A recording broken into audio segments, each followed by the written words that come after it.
What's cracking my words of ancient wisdom and winged eyeliner?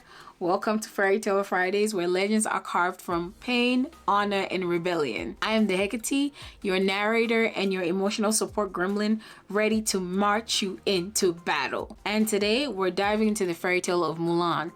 If you think Mulan was just some Disney princess with sick archery skills and I will make a man out of you blasting in the background, surprise, you've been bamboozled. The real story is ancient, raw, and much more complicated than the karaoke version we got. But before we unravel the tragic version of the tale of Mulan, smash that subscribe button like you're smashing the Emperor's bad proposal. Let's ride. So, who do we thank or blame for this legend? The legend of Mulan is over 1500 years old. The Ballad of Mulan came out from the Northern Wei Dynasty, about the 4th to the 6th century CE. Fun fact, the Northern Wei was run by the Xianbei, a non-Han Chinese nomadic people who loved horses, military campaigns, and rearranging borders the same way toddlers treat Lego bricks, constantly moving them around for fun. The author? Unknown. In fact, the original Ballad of Mulan was probably written by a court poet or a folk storyteller who spun it out of oral tradition. Think of it as the first viral TikTok sound of the 400s. Everybody knows it, but no one remembers who posted it first. Then came the Ming Dynasty from 1368 to 1644. These folks loved their stories dark, dramatic, and dripping in Confucian morals. So they turned the story of Mulan into a full-blown opera tragedy. The most famous, the female Mulan joins the army in place of her father. Long title, I know. The writer of this version was anonymous as well, but the Mings made sure that the message was loud and clear. Mulan was not just a warrior, she was the ultimate symbol of Xiao, which meant filial piety. Translation, obey your parents even if it kills you. Bonus points if it's tragic. And so Mulan became a tragic victim of patriarchal systems. Basically, they turned her into a walking Confucian lecture note. So the Disney version, not even in the same solar system. Mushu, Shang, girl boss feminism in the snow, all marketing magic, not folklore. It all starts with a military draft. The empire is at war, because when isn't it? The emperor demands one man from every household to join the army and fight. In the Hua family, that is a death sentence. Mulan's father, sometimes known as Hua Hu, is too old and frail. Her brother, a literal 7-year-old, and the rest of the men in her family either missing, dead, or conveniently useless. If no one goes to represent, the family loses face, honor, and maybe even their lives. Enter 15-year-old Mulan. She sees that her family is about to lose face and maybe even their heads, and steps up to take her father's place. No dragon pep talks, no girl worth fighting for sing-along in the background, just pure grit. She buys armor, straps on weapons, cuts her hair, and slips away before dawn. In the ballad, it's described like this. She leaves before her parents are even awake, saddles up her horse, and rides for the Yellow River. That moment is cinematic. Quiet house, dawn light, and horse hooves in the dark. Disney really could have made that powerful. Instead, we got reflection. Now, this isn't just some quick winter cosplay. Mulan spends 12 years in the army.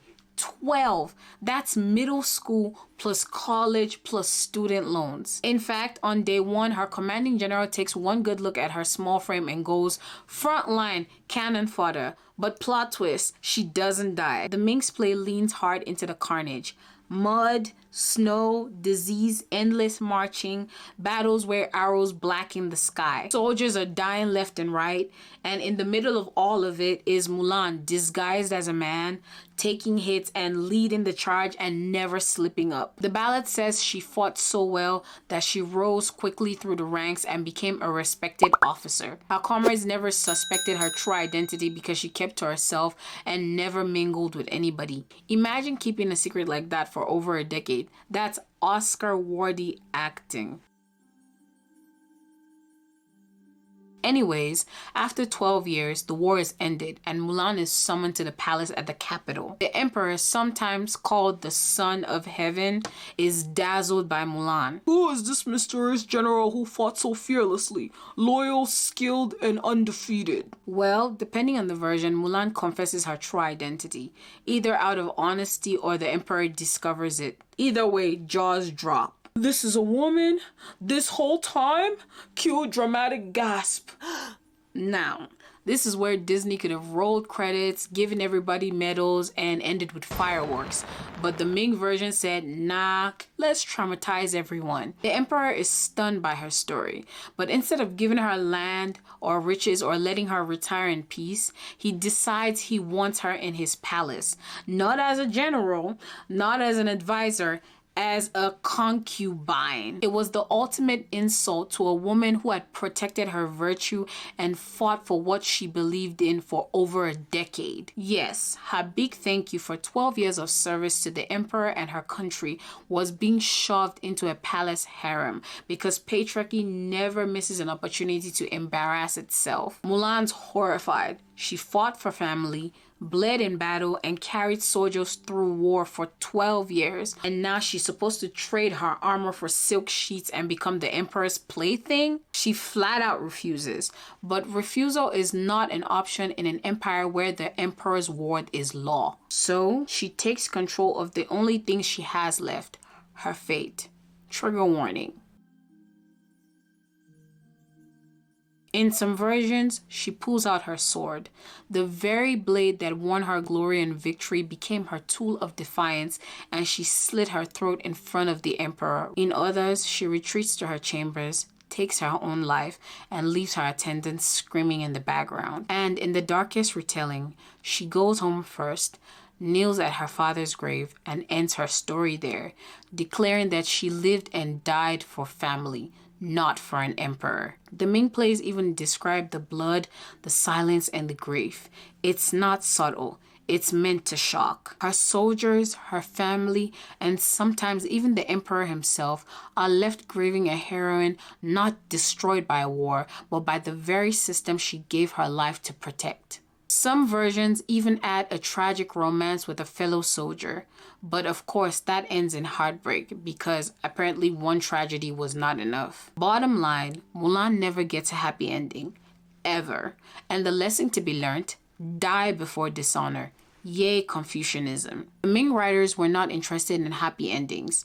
They wanted morality plays that drilled Confucian values into the audience's heads. Your family's honor comes first, and a good woman values chastity and filial duty over survival. Instead of retiring in peace, Mulan was turned into a martyr of the system and sacrificed to drive home cultural lessons.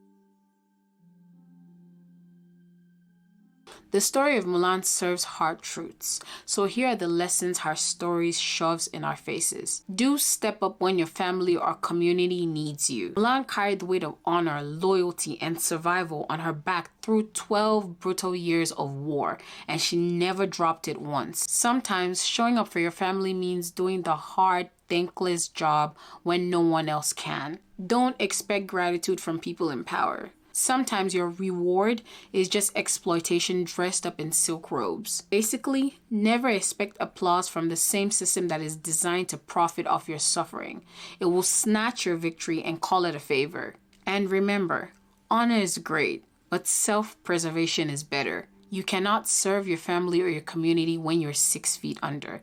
Sometimes the bravest thing is not dying for a cause, but living to fight another day. Call it cliche, yes, but Mulan deserved way better.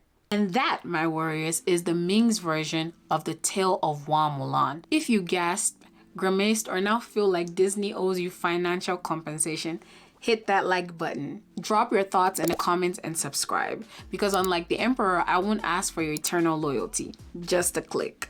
One click. So friends, stay fabulous, stay fearless, and as always, stay fairytale flawed.